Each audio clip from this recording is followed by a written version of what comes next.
How's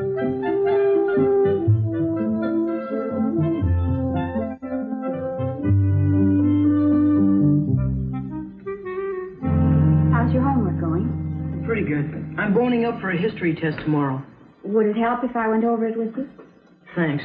But I think it'd be easier to remember if I just hammered it into my own skull. Well, hammer away. Oh, Mrs. Morley, you finished with the letter. Could I mail it for you? Oh, thank you, dear. I planned to mail it myself. I think a little walk would do me good. A walk is always good.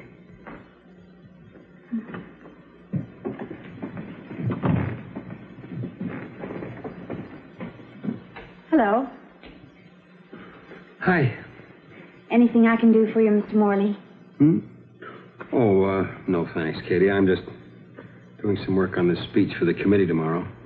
Would you like to try it on an audience? I would be glad to listen. No, thanks, no. But I'm afraid it's just routine stuff. Oh, routine.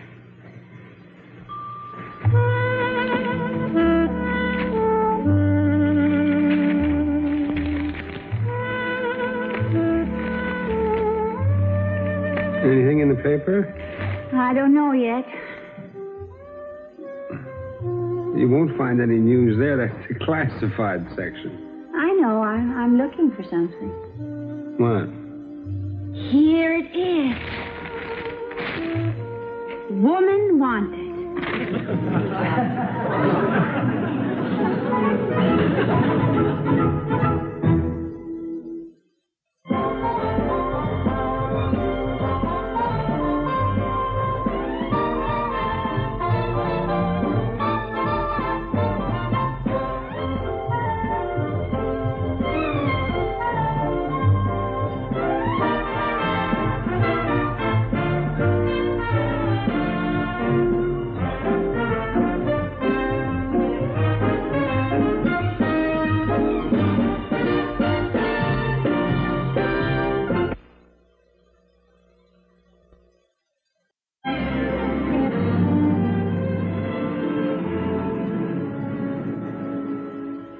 Yes, the position is still open, Miss, Holstrom. Katy Holstrom. Miss Gregory Corbett. The hours are easy, 7 to 11. But the salary is an insult to organized labor.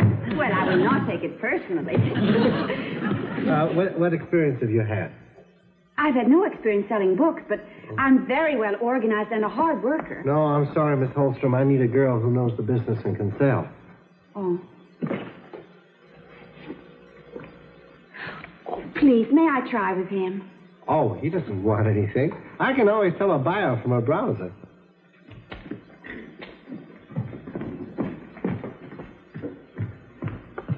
Good evening, sir. May I help you? I beg your pardon? Look at him.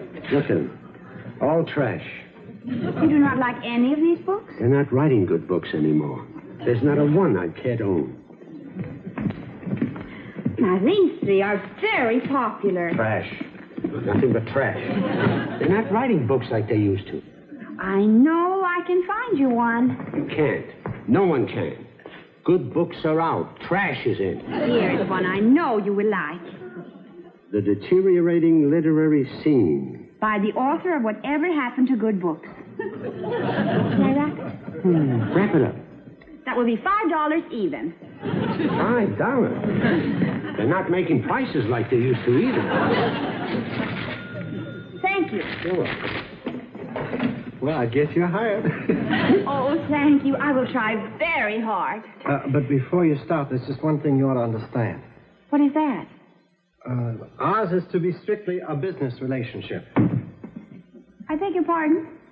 I'm a bachelor, Miss Holstrom. I love my freedom more than anything else, and I'm going to stay a bachelor. Well, you certainly have nothing to worry about for me, Mr. Corbett.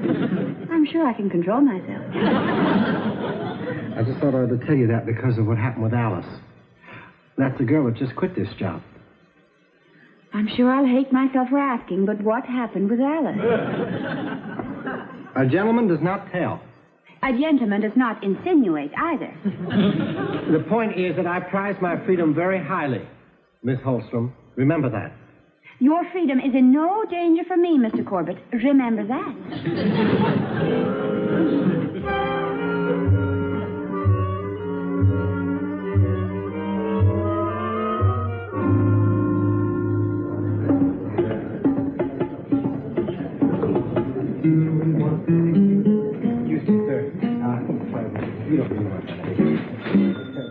we just got a little poetry. You'll hurry back. All right. All right.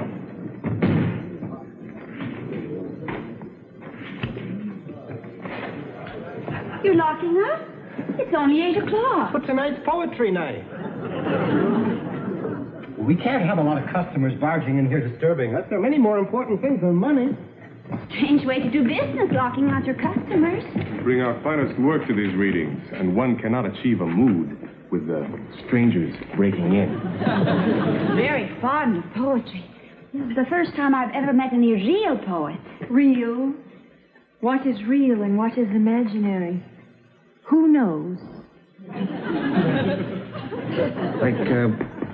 We think we're real, ma'am, but maybe we're only imagining it, you know, like...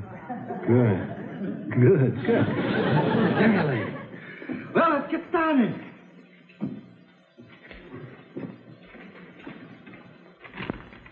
My verse is titled simply, Truth. Deep down the coruscated blue striations, now raging from the cold galactic interspatial neviness, comes...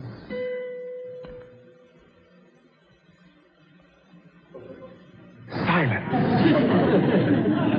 Marvelous. Fanatic. Oh, it's the pause. Ruth, the length of that pause is brilliant. Frantic! Strantic! No pedantic oatmeal slush! Very good, the pause. The ferment sears and crumpled gears gnash a crushed banana. Oops! The crooked cooks have broiled the spoil and cast their chips. Goodbye, mister.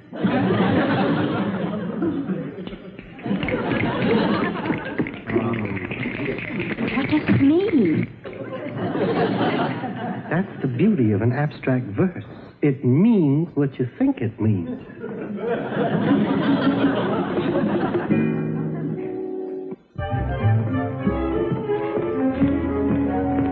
Good evening. May I help you? Oh, no, thank you. I was just looking.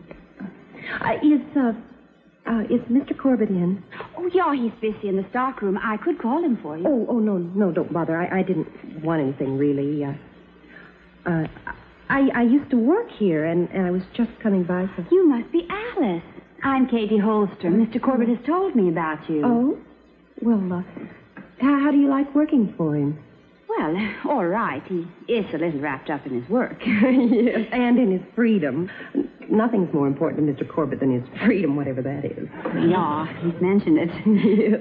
Of course, it doesn't mean anything to me. I couldn't care less. Hello, Alice. Hello, Greg. I was just passing by and... How things going? Your new job okay? Oh, it's all right. How's everything with you? Oh, fine. Just fine. Oh, well, that's good. I'm glad everything's going so well for you. Well, why shouldn't they? My life is going smooth. The new clerk is working out well. I can't think of a thing I need. You know, you're the only person I've ever known who doesn't need anybody or anything. Congratulations, Mr. Corbett. Well, I appreciate your concern for my welfare. Do drop in again any time you happen to be passing by. You freedom fighter.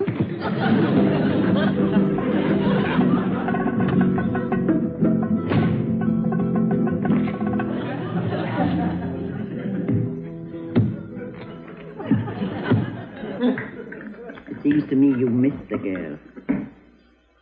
Well, it is rather quiet. You are stubborn. Oh, I don't think so.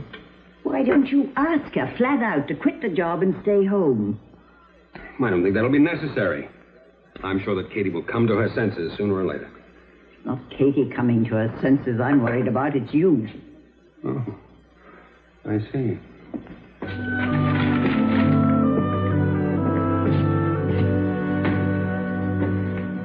don't need Alice. And as soon as she knows it, the better it is for her. I'm glad you're thinking only of Alice's happiness. Suppose I missed her. Well, I don't, but suppose I did. Oh? Well, I couldn't tell her now. Why not? And give her the upper hand. Any man with a spot of pride. Now you're really saying something ridiculous. Ridiculous? You're ridiculous. I know a man with a great deal of pride. Good. And he would be very happy to tell me he missed me if I gave him a chance. Well, what are you waiting for? Why don't you give him the chance? I will. I will tell him I'm thinking of quitting my job. He will be delighted. Be my guest. Go. See your knight in shining armor. Thank you. I will do that. And if you don't come back tomorrow, I'll know you're on your honeymoon. Send me a postal card from Camelot.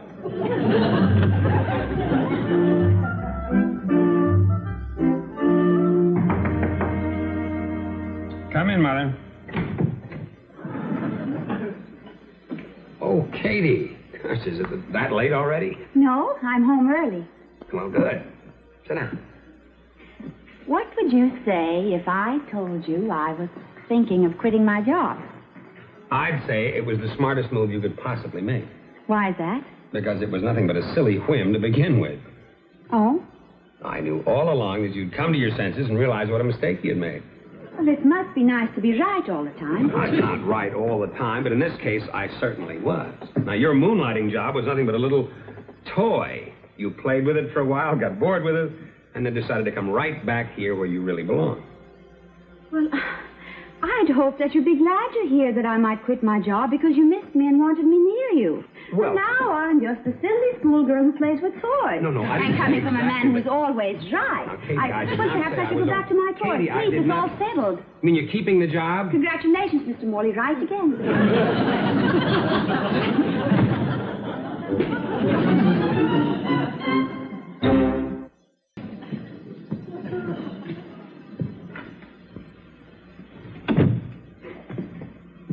Good evening, Katy. Oh, hello, Mr. Morley. I was passing by. I just thought I'd drop in.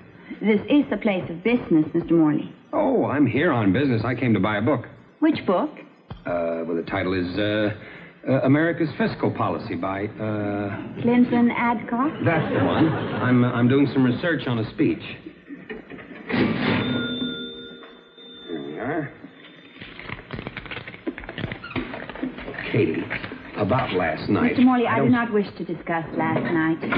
Here's your change. Thank you very much. Well, not so fast, Katy. I want another book. Which book? Here, this one. Also for research? Yes. The history of embalming should be a fascinating Well, speech. it has to cover a lot of ground. Perhaps you could use a joke book. Katy, I know I don't have any right to ask you to come home, but... You have no further business. Well, I do have further business. Another book? Well, all right. What do you recommend? Well, here's one I think you like. It's on foreign relations. Yankee Go Home? Will you take it? No, but I'll take the hint. Good night, Miss Holster. Good night, Mr. Morley. Come back again when you need research material.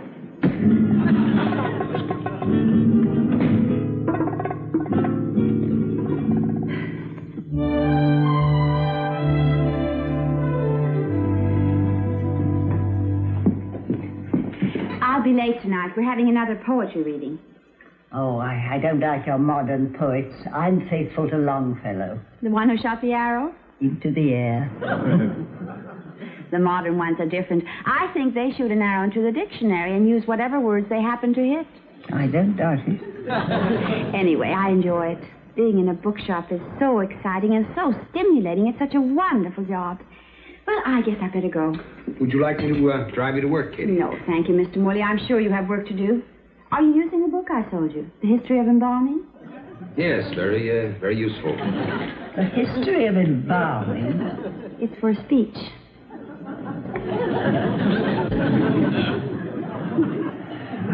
Thank heaven it isn't for a hobby. And through the toothless doorway of the past. Flamboyant stars perpetuate the scream of dynasty. How long the masquerade? How short the ticking of a timeless clock?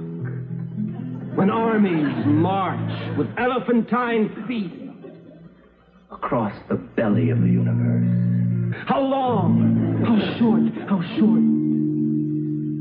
And yet, how long?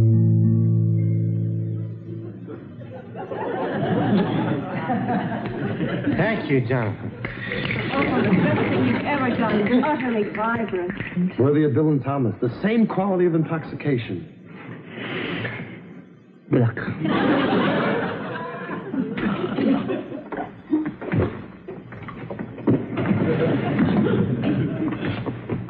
Blech. Do you call that intelligent criticism? I'm sorry, man. I thought it was black. What do you think, Katy? Oh, I'm still trying to decide what was long and what was short. Well, as I understand the symbolism, some idiot can't even read the sign on the door. Good evening. Can't you read the sign? Oh, say, weren't you here last night? Yes, I was. I'm sorry, the store is closed. We're having a poetry reading. Oh, I know. That's why I'm here. I was hoping that you might have room for one more poet. You're a poet? Yes. Well, you're right. You're welcome to read. Of course, you know the group is going to offer criticism. Well, I'm quite prepared for that. Come on in. What's your name? Glen Morley. Morley. I never saw anything yours in print. Neither have I. Good. Ah, your friend the poet dropped by, Katy. My friend. The poet. This is Glen Morley. He has a poem. Well, here's your captive audience, Morley. Thank you.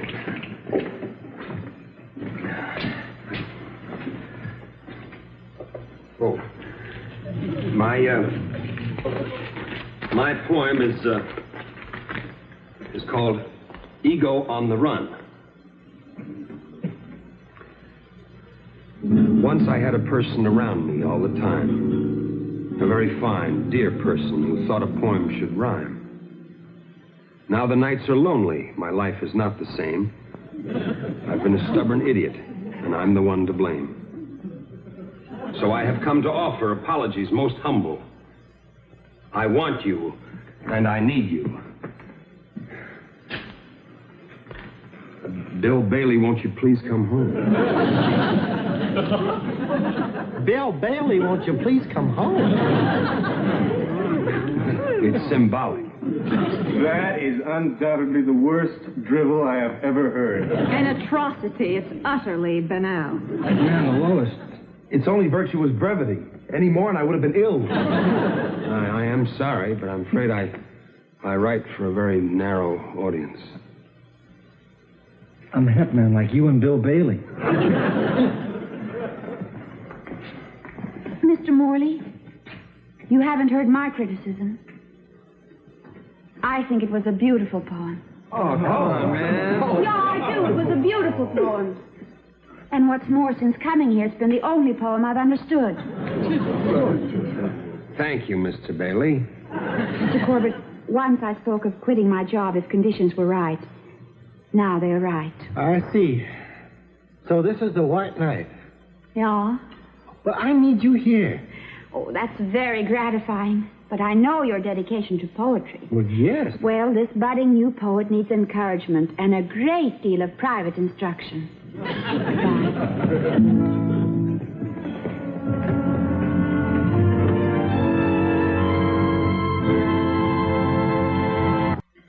Yeah, thank you, Mr. Corbett. That's really very nice of you. Yeah, he's here. Just a moment. Mr. Morley? Yes? Telephone for you. He's coming. It's Mr. Corbett from the bookstore. Mr. Corbett, what does he want with me? It was your decision to quit. Hello, Mr. Corbett. Glen Morley speaking. Yes, I just wanted to thank you for your demonstration of intellectual courage. I beg your pardon? Your willingness to communicate with a precise audience, no matter what the public consequence, that's a courage. I'm afraid I don't quite understand. Well, let me put it this way. You set a fine example, which I'm following. I've just written a poem, entitled Humble Pie. Yeah, thanks. You're welcome. What did he want? Well, it was a little abstract, but he said something about following my example. Oh, that's very nice. I'm glad to hear it. And now that you've given up poetry, why don't we take in a movie together? Oh, I'm sorry. I can't tonight. Why not tonight? You're not going to go to the store. I've enrolled in a contemporary drama group, and tonight is our first lecture. Katy, isn't there any way I can get you to stay at home at night? Yeah, there is one way. Well, on second thought, perhaps we'd better see that movie tomorrow night. I do have an awful lot of work to catch up on. Oh.